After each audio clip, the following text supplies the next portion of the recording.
Se meus olhos conseguissem enxergar o que deveriam, e de minhas mãos fluísse poesia, escreveriam. Pelo menos uma quadra, ou até mesmo um terceto, para homenagear os passos do minueto, que eles dançam perfeito, cheio de graça e beleza, pois é a característica daquela dança francesa.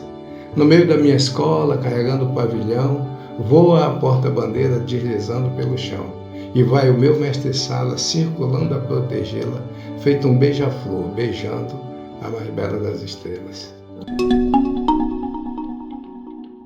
Estamos no ar com o episódio de estreia do podcast Ponto Cego. Aquilo que você não conhece do que todo mundo vê. E para isso nós estamos trazendo agora figuras públicas aqui, como políticos, grandes empresários, para mostrar o lado oculto de cada um. E nesse episódio de estreia temos a honra de receber um nome forte da política, ele que já foi vice-governador, deputado, presidente da Câmara Municipal em seus mandatos como vereador e agora está à frente nada mais, nada menos que da SUFRAMA, Superintendência da Zona Franca de Manaus. Eu falo com um homem que é poeta, sambista, pai, Bosco Saraiva. Tudo bem, Bosco? Muito bem-vindo ao Ponto Cego. Muito obrigado, tudo bem? Prazer estar aqui com você, Érica, e com o Paulo, e especialmente aqui no Avant Premier, né, do podcast. Para mim é um enorme prazer. Vamos bater um papo aqui de meia hora, uma hora aí para ver o que a gente consegue tirar. Vamos balançar esse coqueiro para ver se cai coco. O Bosco já foi vice-governador, deputado, ele é sambista, poeta, mas hoje a ideia é a gente conhecer o que vem por trás do cargo. E assim, a primeira pergunta é: quem é o Bosco, aquele menino do Morro da Liberdade? E o que resta desse Bosco, dessa essência? Eu continuo sendo o mesmo, vinculado ao meu bairro, né, ligado mesmo, minhas raízes, meu pensamento todo dia sobrevoa o Morro da Liberdade, né? Agora mesmo nós criamos recentemente um movimento muito forte, que é um bloco carnavalesco chamado Alegria do Morro, que vai congregar todo mundo, porque normalmente quem participa de escola de samba, trabalha o carnaval inteiro, ou melhor, trabalha o ano inteiro para fazer um desfile de 1 hora, né? 1h20 é o tempo do desfile. E ele trabalha mesmo, ele trabalha inclusive durante todo o período de preparação daquela alegria. Se é festa, ele está trabalhando para promover a festa, para arrumar um dinheiro, para poder melhorar o desfile da escola. E só termina quando acaba o desfile. E ainda vai guardar os carros alegóricos, ainda vai pagar as contas que restaram, no outro dia tem gente lá. E ele acaba não brincando o carnaval. Então a gente criou o Bloco Alegria, que é para quem trabalha no carnaval brincar na terça-feira gorda. Bosco, você já iniciou, quando fala de Morro da Liberdade, você já associa aí ao carnaval, não é verdade? E aí eu estou vinculado a isso, porque a Escola de Samba do Morro foi fundada em 1981 por uma par de meninos que foram chamados de os meninos do Morro, que é parte da minha geração. Eu faço parte da segunda geração do Morro da Liberdade. A primeira geração foi a geração dos meus pais e a turma que ocupou ali aquela área da zona sul da cidade, ocupado por causa da enchente de 53. Em 53 teve uma grande enchente e as pessoas que estavam do outro lado do rio ocuparam aquela parte ali onde está o Morro da Liberdade, Santa Luzia, aquele pedaço ali. E depois meu pai foi para lá, vindo de Lábrea. Foi interessante, porque meu pai e minha mãe, que é Apurinã, lá do município de Lábrea, tinha Francisco, Maria das Graças e Maria de Fátima, os 3 filhos nascidos em Lábrea. E Francisco morreu de febre negra aos 6 anos. E minha irmã Maria das Graças adoeceu. Então meu pai botou minha mãe e as duas dentro do motor e desceu para Manaus. Veio embora. Falou: minhas filhas vão morrer aqui, eu vou embora. E veio sem eira nem beira, como diz o outro. E se estabeleceu no Morro da Liberdade. Eu já nasci em Manaus em outubro de 59. Afinal, vai chegando próximo do final do ano de 59. Então eu fiz parte dessa segunda geração do Morro da Liberdade, que buscava exatamente algo que pudesse que pudesse orgulhecer aquela região. Tinha lá vários clubes, Palmeirinha, Olaria, Libermorro, Boi Canarinho, tinha Pastorinha, tinha o pessoal da associação lá em cima, mas precisava de uma motivação maior. E nós encontramos exatamente na cultura do samba uma instituição que foi fundada como bloco, em 1981, que é a Rede Unida da Liberdade, fundada por nós, e conseguiu congregar todos nós. E a Escola de Samba do Morro ela é um pouco diferente porque ela tem uma pegada muito comunitária. Ela tem uma pegada muito comunitária. Então ela cresceu ali paralelamente nos anos 80. Eu já era trabalhador do Distrito Industrial, trabalhava em show de fábrica. Então eu já tinha me formado em técnica eletrônica na escola técnica, e paralelo a essa vida profissional no chão de fábrica, como técnico em eletrônica, chefe de linha de produção, eu tinha a minha vida comunitária muito ativa. Bonito você ouvir isso, porque a gente tem uma diferença, né, de idade, mas e a sua infância? Ela foi uma infância assim de superação? De moleque, de periferia, sem água, sem luz, telefone não existia, tinha um telefone na rua de casa somente, só um telefone, que aí era de uma comadre de minha mãe, que ela avisava: comadre, tem telefone para a senhora aqui. Verdade. E então tinha essa coisa bem comunitária. E esse espírito comunitário de necessidade fez com que eu tivesse essa formação interior de viver coletivamente. Então, eu muito cedo, junto com meus companheiros daquela época, descobrimos que a gente tinha que ir além do ponto de ônibus. Tinha que ir além do ponto de ônibus, tinha que ir além daquela visão mais curta de outros, né? Então, eu fui lutar pela minha comunidade. Depois tive a felicidade de ascender à Câmara Municipal, lutei pela minha cidade. Depois fui deputado estadual, lutei pelo meu estado. Depois fui deputado federal, fiz boas coisas pelo meu país, fiz coisas certas. E fui vice-governador, e aí cumpri uma história um pouco bacana aí na vida. Então, graças ao fato de você ter sido criado no morro, abriu portas para que você chegasse onde está. Érica veio atrás, não foi nada planejado, nada planejado. Não foi nada planejado. Primeiro, nós queríamos fazer um grande bloco carnavalesco. Era início dos anos 80, havia uma divulgação muito grande no Brasil de uma escola de samba chamada Beija-Flor de Nilópolis. Estava lá o João 30, fazendo um forte trabalho comunitário lá em Nilópolis, na Baixada Fluminense. E Mangueira também fazia esse trabalho comunitário. E nós achamos lá no Morro que a gente podia fazer aquele trabalho comunitário também. Fundamos um bloco que ensaiava no meio da rua. Os primeiros ensaios da Reino Unido foram no meio da rua, primeiro e segundo ano. Depois uma senhora grandiosíssima, Dona Maria, botou a gente para dentro da casa dela, embalou a Reino Unido para os primeiros 2 anos de vida, ainda nos coeiros, né? E que Deus a tenha em bom lugar. E daí nós conseguimos incutir na cabeça da gente que a gente tinha que fazer esse trabalho. Mas veja, uma das primeiras ações quando a gente arrumou um localzinho foi montar uma biblioteca comunitária, em que as pessoas do bairro podiam ir lá no bloco, pegar a biblioteca, deixar a sua inscrição e tal.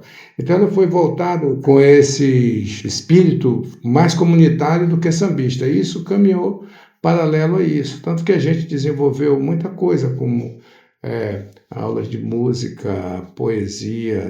Nós incentivamos muito a poesia. Em 1985, foi para o Morro da Liberdade uma pá de comunistas. Aí eles desembarcaram tudo lá.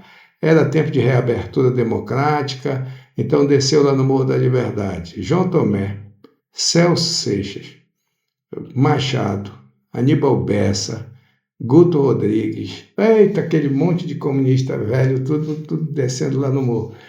E eles sim, essa gente, especialmente o João, filho do governador Mestrinho, à época, deu uma direção da atividade política correta, né? Sem outros interesses que não fosse de progredir comunitariamente, coletivamente e tal. Então nós absorvemos exatamente essa ideia. E aí nós tínhamos projetado que nós seríamos o maior bloco carnavalesco do Brasil. Nós iríamos chegar a um contingente de desfilantes da ordem de 15 mil, acima de 15 mil componentes, porque nós tínhamos o olho no maior que era naquela época o Cacique de Ramos. Então ele era o nosso farol, né? E nós achávamos que a gente podia superar e tal com o samba. Nos dedicamos muito a desenvolver o conhecimento a respeito do samba e em 89 logramos vencer o carnaval inesquecível, que eu achei a Mãe Preta, que conquistou a cidade de uma vez por todas. Nós éramos uma comunidade muito carente que tinha, 8 anos depois, conquistado a cidade de Manaus com um belíssimo samba de Almeron e Gilson. Almeron já partiu, mas Gilson ainda está aqui entre nós, é um grande poeta dos bons mesmo, muito dedicado à cultura do samba. E depois, em 1990, veio uma cheia muito grande. Veja que a água está na vida do Morro da Liberdade, na vida da gente. A essa altura, nós já tínhamos ali um paralelo de quase 10 anos vivendo, convivendo, desfilando. Já éramos uma grande escola de samba, muito bonita, e já tínhamos vencido carnavais. Então, a gente já tinha um certo orgulho de ser. E discutia permanentemente na escola de samba. O que você discute numa escola de samba? Alegria, fantasia, enredo, samba, festa, tudo só ala de baianas, ala show, bateria, harmonia. Então você só discute a alegria. Veio o 40 já era uma palafita. O 40 já tinha sido ocupado exatamente por conta da ocupação das casas de pessoas que queriam morar perto do distrito industrial. A montante tinha sido montado o distrito industrial. As pessoas foram montando lá perto e ocupando o Igarapé. E aquilo virou uma palafita medonha, com problemas sociais de toda ordem, de toda natureza. Todo ano a cheia fazia com que se montassem marombas. Maromba é um assoalho que faz dentro da casa. Quando a água vai subindo, você vai subindo o assoalho, mas você não muda. Depois volta para o lugar de novo. É muito comum onde tem essa moradia. Só que em 1990 a cheia foi grande e a água bateu na cumeeira. E na cumeeira tem que sair. Aí nós tivemos que tirar as pessoas de lá de cima e abrigar nas escolas estaduais e municipais, nas igrejas e na escola de samba. E aí de noite estava lá as pessoas que eram reis, rainhas e princesas no carnaval, desabrigados. Quer dizer, quem discutia a alegria durante o ano todo morava em cima da tristeza. Nossa. Né? E foi aí que eu tomei a decisão de entrar na política. Então, foi uma decisão coletiva da gente entrar na política para acabar com aquilo. E eu fui o escolhido de todos para liderar esse processo. E aí eu fui candidato a vereador. Então, ganhei as eleições e começou a minha política. Esse episódio para retirar os amigos de cima do Igarapé. Isso se transformou no Prosamin. Eu venci as eleições em 92, com o intuito de fazer um trabalho para tirá-los de cima do Igarapé.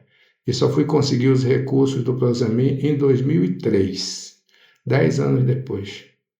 Trabalhei, lutei muito politicamente, fui para a oposição, defendendo a bandeira. E foi um sacerdócio, porque eu fazia juras para mim que só voltava para casa quando tivesse cumprido minha promessa. Né? Então você criou, a partir daí, um propósito de vida, né? Foi, exatamente isso. Eu entreguei uma década e em 2003, 23 de janeiro de 2003, já como secretário de obras do Estado, do governo do Estado, no governo do ex-governador Eduardo Braga, eu estava em Washington liderando uma equipe para arrumar o dinheiro que é o Prosamin.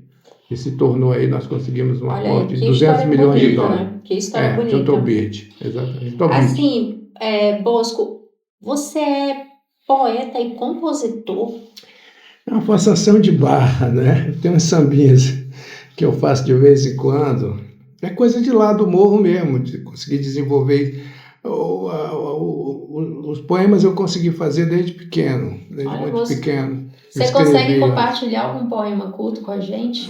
Tem algo assim que, de repente, a sua trajetória que você consiga resumir numa frase, num verso? Eu tenho vários, né? Mas eu tenho um sobre mensagem porta-bandeira. Se meus olhos conseguissem enxergar o que deveriam, e de minhas mãos fluísse poesia, escreveriam. Pelo menos uma quadra, ou até mesmo um terceto, para homenagear os passos do minueto, que eles dançam perfeito, cheio de graça e beleza, pois é a característica daquela dança francesa. No meio da minha escola, carregando o pavilhão, voa a porta-bandeira deslizando pelo chão. E vai o meu mestre-sala circulando a protegê-la, feito um beija-flor, beijando a mais bela das estrelas. Olha, muito bom. E dentro disso a gente enxerga uma sensibilidade para desenvolver uma arte como a poesia, como o samba. O que o superintendente, o vice-governador, o deputado traz de sensibilidade referente eu diria, esse dom que você tem. Você acredita que o sambista, o poeta, influencia no hoje superintendente da SUFRAMA? Eu sempre fui pautado pela humildade, eu sempre acho que, acho que vale a pena é fazer o bem, fazer de forma correta, andar pelo certo, né? Andar pelo certo é que é bom. E para voltar para casa todo dia sabendo que andou pelo certo, não importa o que pensem, não interessa o que digam, tem que andar pelo certo todos os dias. Foi assim que ensinei meus filhos e filhas a andar pelo certo, né? Dormir bem, deitar bem. Você tocou num ponto interessante agora. A sua família, Bosco, a gente gostaria de saber quem é o Bosco pai. Sou pai, avô e bisavô.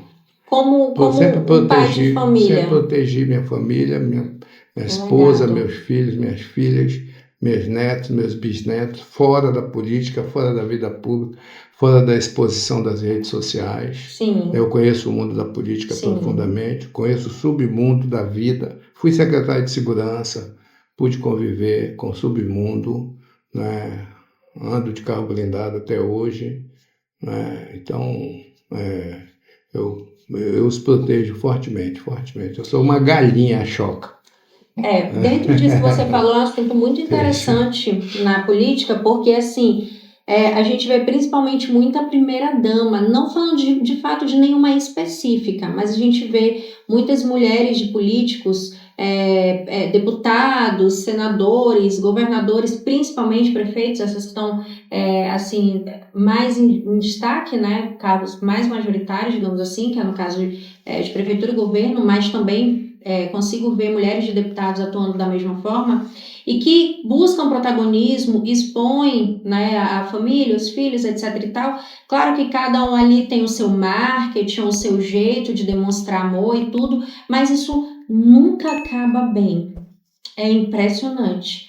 Isso de uma forma geral, principalmente agora com o advento das redes sociais, qualquer coisa é motivo para você ser mal interpretado. Minha mulher, ela é artista plástica e ela é formada em educação artística, ela é professora de educação artística. Antes, quando a gente não tinha filhos ainda, nós fizemos, e tinha esse espírito, porque eu a conheci exatamente na escola de samba. Ela é lá do Morro da Liberdade, meu único casamento, e a gente fez uma coisa, éramos jovens e a gente combinou que eu ia cuidar da rua, eu ia cuidar dessas coisas do povo, dos nossos amigos, que eu tinha que lutar por eles, enquanto ela cuidasse de casa. Ela começou cuidando do apartamento e foi ela que tomou de conta dos meus filhos, porque eu passei a vida na rua. Minha vida foi na rua, viajando esse estado inteiro, conheço o Amazonas inteiro, todos os municípios, mais de 100 comunidades rurais, eu tive a felicidade de visitar. A política me permitiu isso. Poucos têm a possibilidade de conhecer o Amazonas inteiro, sua imensidão, né? Eu conheço e ela tomou de conta muito bem dos meus filhos. Os filhos de casa, olha só, muito gente. bem. Ela cuidou direitinho deles, estudava, acordava cedo. Nunca foi preciso bater na porta do quarto para levantarem para estudar, são muito bem formados. Hoje eles têm suas famílias muito bem estruturadas. Você tem quantos filhos? Eu tenho 5. 5 filhos, olha. Então, assim, só uma observação aqui. Tem um casal do meu casamento, tem 3 antes do casamento. Já é um ponto cego aqui, né, que a gente acaba de descobrir. além da veia ali poeta dele, Era do Morro da gente- Liberdade, né? Namorador. a gente vê que ele preserva, né? Preserva a família. Então, faz parte da descrição, da sua descrição, Sim. preservar a família. Mas por trás deste grande homem, eu não diria nem por trás, né? Como se diz, ao lado desse grande homem tem uma mulher A grande que mulher. sustenta ali a casa. Até hoje, né? Né? Eu Então, continuo vivendo na rua, não é?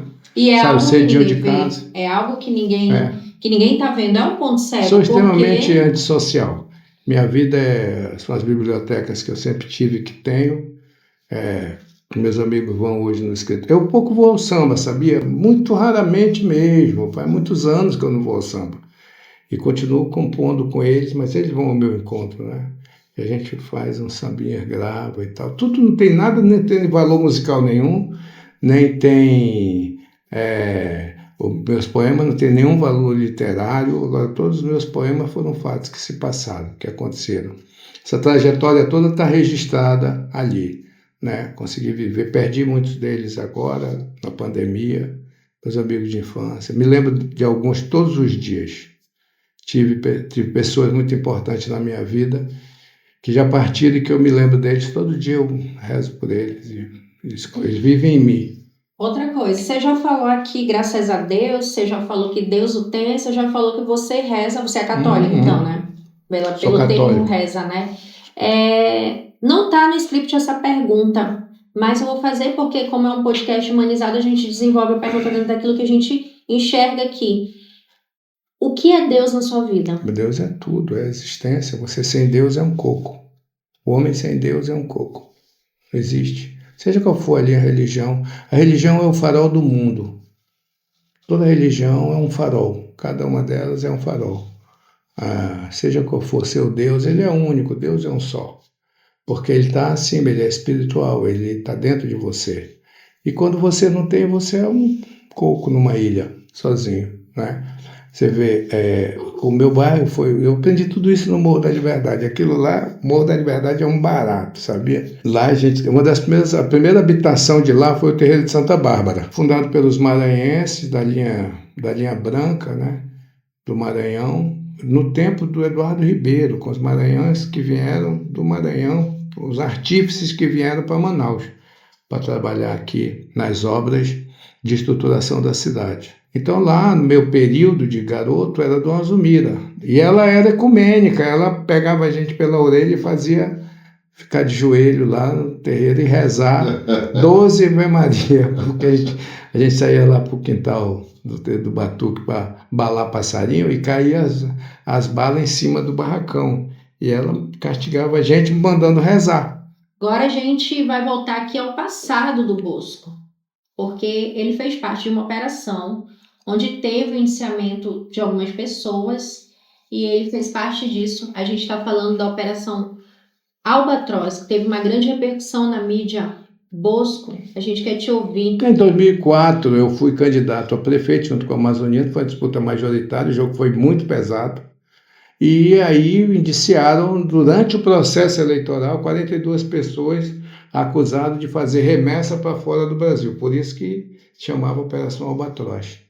E depois veio o julgamento e todos nós fomos inocentados, porque a motivação foi política, efetivamente política. Uma operação mal feita.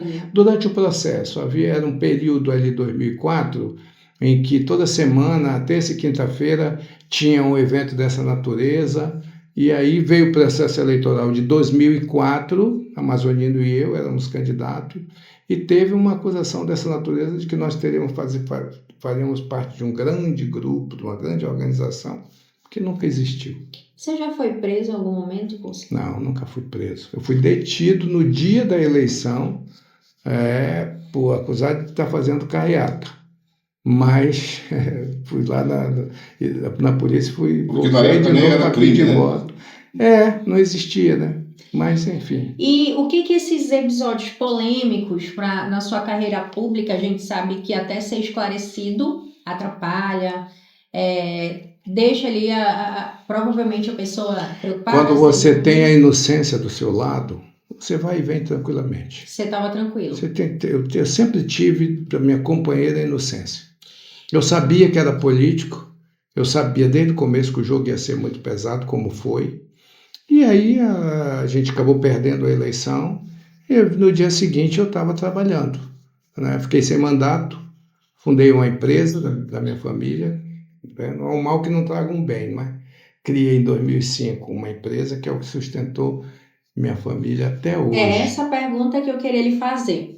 Eu acredito sempre que há aquela virada. Tudo que acontece aparentemente de ruim, se você tem a ficha limpa, a consciência tranquila, pode ter certeza que é uma provação para te entregar um negócio melhor. A gente estava Sem conversando, dúvida. inclusive, antes de iniciar aqui o podcast, que ele elogiou a estrutura aqui do portal, não foi? Sim, Lembra que eu lhe falei que eu tive um prejuízo com uma empresa? sim. E depois essa empresa, né, obviamente, Tem muito bom gosto. Toda a estrutura obrigada. Olha, do gente, prédio, honra, viu? da- Elogio aqui muito do bom. Bosco. Então, assim, eu afastei a empresa, obviamente, né? E tomei conta do projeto. Essa sede que você está era para ser só um andar, era para ser um acabamento mais básico, ia ser o piso laminado, e acabou que com tudo que aconteceu, eu dobrei a aposta e resolvi fazer 2 andares com porcelanato e tudo. Então, assim, por quê? Porque eu também acredito em Deus como você. E eu também tenho a minha consciência pesada de que tudo que eu faço é pro bem, então eu sempre tenho uma recompensa. É isso. E é essa recompensa que eu quero que você me diga depois do que já aconteceu de ruim. Minha vida foi sua de vida. muita coisa boa. Eu todo dia agradeço, todo dia eu agradeço. Eu acordo muito cedo, desde o meu período do distrito industrial, que eu acordo 4 horas da manhã. E aí, quando o sol nasce, eu agradeço mais um dia, né? Estou em cima da terra, embaixo do céu, cumpri até aqui uma carreira que não me envergonho, fui fazendo, fui enfrentando os desafios. Agora mesmo, esse desafio da Suframa foi um grande desafio, Paulo. É um grande desafio, porque a Suframa, para chegar do tamanho que ela chegou, graças a Deus que a gente alcançou agora, transformando a Suframa no organismo do Brasil, o melhor, o número 1, mais organizado, mais transparente e o de melhor gestão, num prêmio concedido pelo Ministério da Gestão do Governo Federal, numa avaliação técnica, não é nada político, uma avaliação técnica de preenchimento de dados que foram construídos em 2023 e 2024. Né? Nós logramos êxito, a Suframa é a repartição federal número 1 do Brasil. Ano que vem terá outra avaliação e a gente vai até lá, o título é nosso, né? Nós somos os campeões brasileiros. Ela tinha que ter esse pensamento, que nós não somos Manaus, nós somos o Amazonas, Rondônia, Roraima, Acre e Amapá. São 5 estados que a Suframa tem servidores, tem sede, tem que ir lá, tem que cuidar de todos. Então a gente trouxe todos esses servidores durante esses 2 anos. Todos eles já vieram aqui em Manaus mais de 2 vezes. Nós já fomos nesses estados mais de 3 vezes durante esses 2 anos. Né? Nós fomos buscar onde estão os agricultores, os produtores que estão no distrito agropecuário da Suframa, como é que está funcionando o comércio, lá nas áreas de livre comércio, na fronteira com o Brasil. Nós fomos buscar tudo isso, nós fomos visitar até aqui mais de 170 fábricas, na produção da fábrica, não é na diretoria. Nós fomos lá na produção da fábrica, como hoje mesmo nós fomos numa fábrica que foi fundada, que iniciou sua atividade em novembro de 24, já tem 150 trabalhadores e até o ano que vem terá 350 trabalhadores nossos daqui da cidade. Então a Suframa é muito maior do que se pode imaginar. E evidentemente que isso representou, quando eu fui para lá, com uma responsabilidade enorme, porque eu fui para lá com o apoio dos 3 senadores e dos 8 deputados federais. Todos eles, Vai mudar a bancada. meus colegas, todos eles no Bolsonaro, Unanimidade.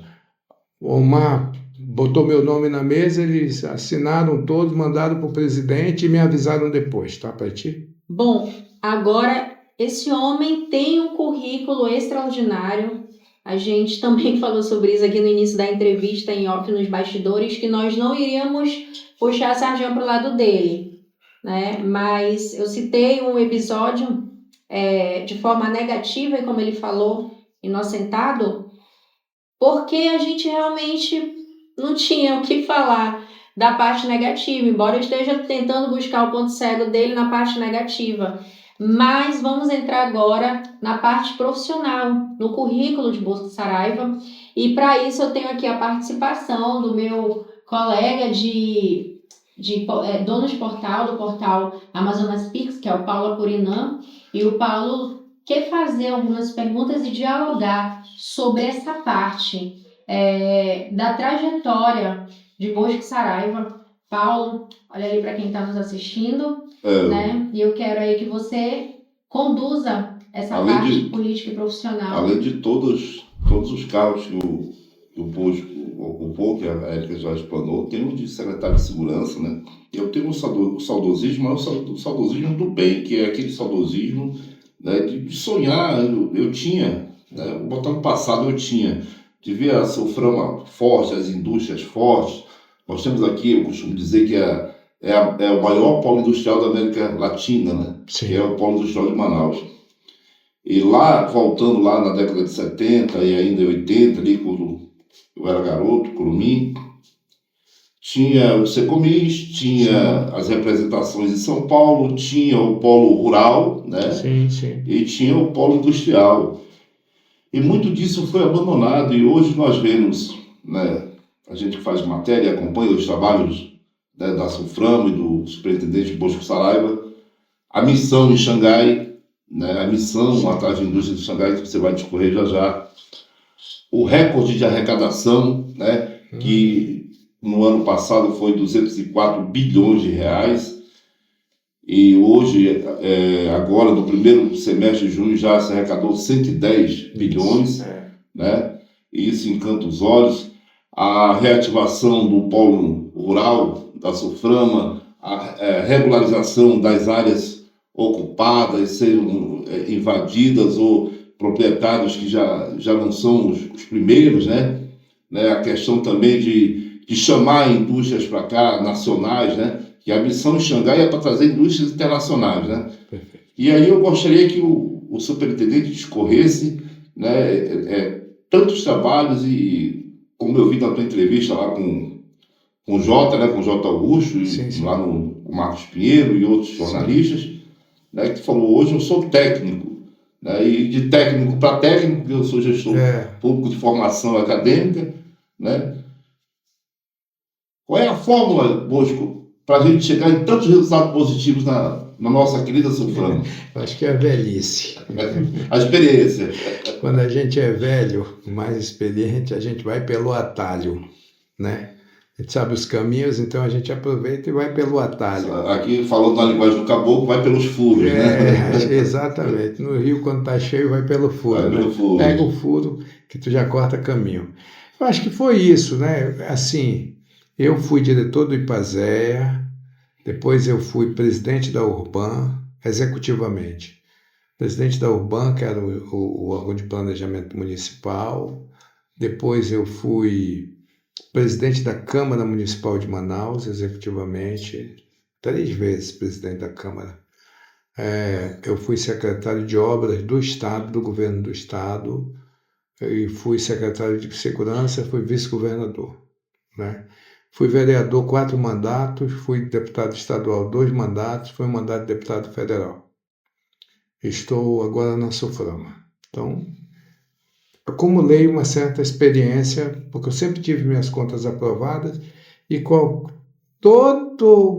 toda tentativa de acusar qualquer coisa caiu no dia seguinte, porque o que é falso não se sustenta, né? O que se sustenta é aquilo que tem raízes profundas, né? Então, isso fez com que, já desde tempo, mesmo quando eu estava como vice-governador, que o Amazoniano me convidou para ser secretário de segurança, eu sequer servi o Exército Brasileiro, fui dispensado por excesso de contingente, e aí eu não tinha, mas eu sei montar uma equipe, eu sei conduzir. Agora na Sulframa, o que aconteceu? Eu cheguei lá, 80% da alta gestão da Sulframa é de servidores da Sulframa. Os rapazes de lá, que prestaram concurso, que são servidores, que são técnicos fantásticos. A Sulframa tem muitos técnicos engenheiros, administradores, economistas. A Suframa tem valores enormes lá de dentro, que tem a história da Suframa na mente, que conhece a história, e os jovens que são muito capacitados. Eles foram para as superintendências técnicas. E nós fechamos aqui, definimos o que a gente tinha que fazer, nós definimos 2 pilares, transparência e controle. Nós precisamos fazer com que a Suframa seja um aquário. A gente olhe lá de fora e veja o que está acontecendo aqui. Em sentido figurado, claro, mas deixar com que as informações... Vamos abrir a porta da Suframa. No governo passado, a Suframa teve muito fechada. Se fechou totalmente, se afastou demais de todos, dos comunicadores, de jornalistas, do público em geral e do empresariado. Havia uma dificuldade para a agenda na Suframa. Eu sou lá do morro, eu sou do babado forte, né? E aí eu abri as portas total. Como eu venho do chão de fábrica, eu sou o primeiro superintendente da Suframa que foi chão de fábrica. Daí eu passei 10 anos trabalhando. Foi lá que eu trabalhei em grandes corporações. Sharp do Brasil me ensinou a administrar grandes setores, fábricas inteiras. Tudo que eu aprendi nos cursos e no dia a dia da Sharp, administrativamente falando, eu levei para o resto da vida. Eu implantei na minha escola de samba o mesmo sistema de organização que a gente fazia na fábrica, deu resultado, tanto que ela está aí 40 e poucos anos depois, fortíssima, a maior do Amazonas. E eu levei, então, lá na Suframa eu só fiz isso. A gente definiu, abriu as portas, passou a visitar fábricas, ganhou a confiança. Era 2023, nós estávamos no fogo do debate da reforma tributária, lembra? Muitas incertezas, né? Omar à frente desse debate, Eduardo Braga no relatório da PEC e a bancada inteira nossa se dedicando, varando noites e madrugadas e a gente dando suporte técnico para eles naquela discussão. E fomos indo, passamos a visitar as áreas de fundiárias da Suframa, o Distrito Agropecuário da Suframa no Rio Preto da Eva e em Manaus. O que nós vimos lá nos encantou, uma quantidade enorme de espelho, de água, criação de peixe lá. Tem que ser dado um passo adiante, que é a agroindústria. A agroindústria já existe no Rio Preto da Eva uma área para se montar a agroindústria, o projeto está pronto e a área está reservada. O ex-prefeito Anderson reservou essa área. Nas ou fora das Eves? Não, dentro da principal do Rio Preto da Eva, logo na entrada do Rio Preto da Eva. Então deverão ser 18 agroindústrias que vão gerar emprego lá e processar tudo que é café, o que é peixe, o que é laranja, que tem um plantio muito grande lá, as criações que existem, a pitaia, ao invés de vender in natura, tem que fazer isso, trabalhar na agroindústria para poder gerar emprego lá. Então, uma outra coisa que a gente trabalhou muito fortemente é a presença da Suframa nas escolas e nas universidades, né? Porque nós nos preocupamos com que todo amazonense saiba, tenha consciência da importância da Zona Franca de Manaus para a sua vida, para a vida do Amazonas e do norte do país, para toda essa região da Amazônia Ocidental. Por isso mesmo a gente vai permanentemente, toda semana, para dentro das universidades e das escolas dizer da importância da Zona Franca de Manaus. Que o Estado e os municípios do Amazonas dependem da arrecadação da Suframa. E quando está tendo superávit aí, né, arrecadando mais, né, o Estado ganha, os municípios ganham, né? Traduzindo. E aí, Paulo, para completar o que você dizia, a partir de 2023 nós partimos fortemente para a atração de negócios. Todas as feiras que existem no Brasil, a Suframa está lá com seu estande. Eu mesmo participei da Eletrolar Show, que nós fizemos alguns contatos com fabricantes que estavam lá, cuja matriz estava na China e que a gente, posteriormente, uma vez combinado, fez com que nossos servidores fossem até a China e o Japão. Voltaram ontem da China e do Japão, com muitos contatos, e nós devemos receber a visita muito em breve aqui de diretores, pessoas que decidem aqui no Polo Industrial de Manaus. Nós estamos no início dessas conversações e isso é uma coisa permanente, que a gente vai buscar. A empresa deu muito resultado. Olha cá, ano passado, a média de projetos aprovados nas reuniões do CAIS era de 30 projetos. Essa próxima reunião que nós vamos fazer agora, que vai acontecer no mês de agosto, já tem 41 projetos para serem votados e aprovados. Você vê que a gente cresceu 25% aí em número de projetos, dado o interesse das empresas de se estabelecerem no Polo Industrial de Manaus a partir da reforma tributária, que deu toda a segurança jurídica. Veja, passou um tsunami aí, está passando no Brasil com relação às tarifas, não é? E aqui intocada, Zona Franca de Manaus, intocado. Fechamos, como você disse, o primeiro semestre, com 110 bilhões de arrecadação, de faturamento. Nós fechamos com 131.464 trabalhadores empregados direto no chão de fábrica, recorde dos recordes. Se a gente for pelo faturamento e projetar que ainda tem as encomendas de dezembro, nós vamos passar dos 230 bilhões. Porque 110 a gente já faturou em junho. Vai quebrar o seu próprio recorde.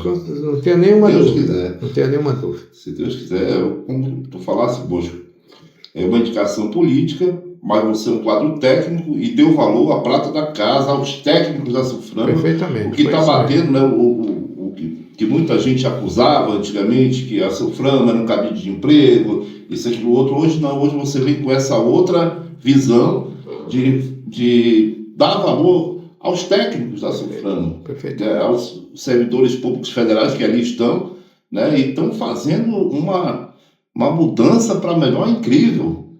Né? Perfeito. Uma mudança incrível, né? Reconhecido pelo próprio governo federal, uma avaliação técnica do Ministério da Gestão. Nós viramos um polo de atração muito interessante para quem quer investir. Até 2073, nós estamos na Constituição. As tarifas do Trump não alcançam. Graças a Deus. Não nos alcançam. Nós temos uma coraça de aço. Bosco, de minha parte, muito obrigado. Parabéns pelos recordes que você está quebrando, né, na geração de emprego, de renda, né, o estado do Amazonas ganha, os municípios do Amazonas, não só do Amazonas, como de toda a Amazônia Ocidental, dizendo assim, né, que a Sulframa abrange todos os estados da Amazônia Ocidental. É isso aí. Muito obrigado, Paulo. E para finalizar esse quadro de perguntas no âmbito, né, profissional, na sua trajetória política, a pergunta que não quer calar são as suas pretensões para esse ano de 2026, que a gente sabe que é um ano eleitoral. O Bosco vai continuar na superintendência ou... Não, vou me afastar no período eleitoral, vou ajudar o senador Omar Aziz voltar para o governo do estado. Ele é o remanescente dos grandes governantes que a gente teve e tem. Nós precisamos cuidar da saúde, da educação e da segurança do nosso estado. Eu sei bem do que está precisando e o Omar tem todas as qualidades, toda a experiência, toda a vivência e todo o poder junto a Brasília para ajudar o nosso estado na reestruturação. Eu estarei ao lado dele nessa luta para a gente retomar o governo. Eu vou entregar aqui para o superintendente um espelho. Eu quero que ele olhe para esse espelho e com tudo que ele falou aqui para a gente, essa trajetória, o crescimento dele como homem, como político, como gestor. Bosco, o que você tem para falar para você mesmo, olhando nos seus olhos? Cria juízo, vai fazer um botox nessa testa com a cara de cachorro Sharpei e segue em frente, vai trabalhando, segue firme. Olha só, surpreendeu, muito bom. Vamos lá, Bosco. E tem mais. tá?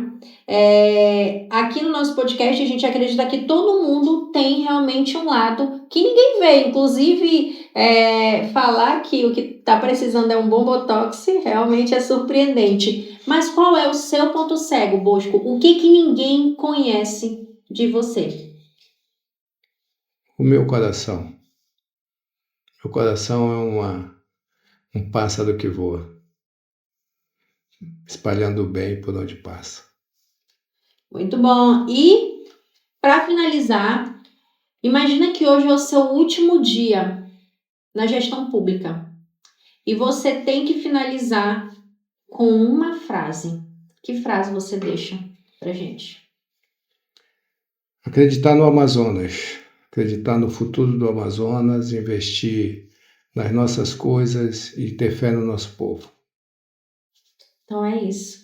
A gente finaliza com essa frase de um poeta aqui, né? E queremos agradecer muito a sua participação. Quando o podcast estiver editado, tudo pronto, a gente vai conseguir trazer o lado mais humano de um nome tão relevante aqui no Amazonas. Obrigada a participação também do Paulo, que abordou aí essa parte mais profissional do Bosco, e até mais. Até mais. Obrigado, Paulo. Obrigado, Érica. Muito bom.